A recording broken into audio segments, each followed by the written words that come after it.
مادر سخته. اومدم بگم حسین جان مدینه نبودم برات گریه کنم، اومدم کربلا برات گریه میکنم.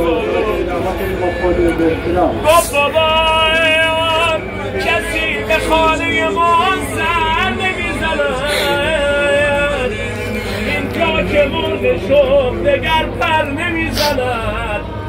میزد مرا و غیره بود یک چند به اون نگاه بود.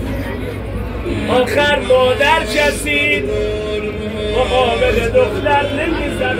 آخر بدن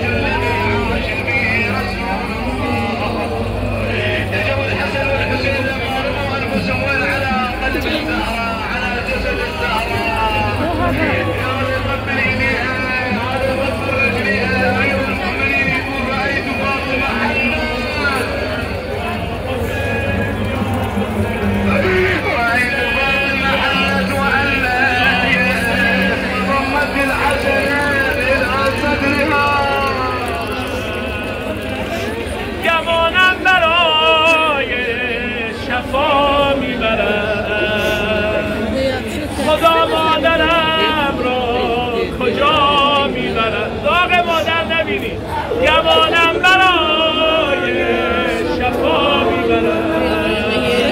خدا مادر من که میلی نبود، جواب محبت که سیلی نبود. خدا مادرم بازویش خسته است، زینب بی برادرم زینب آخر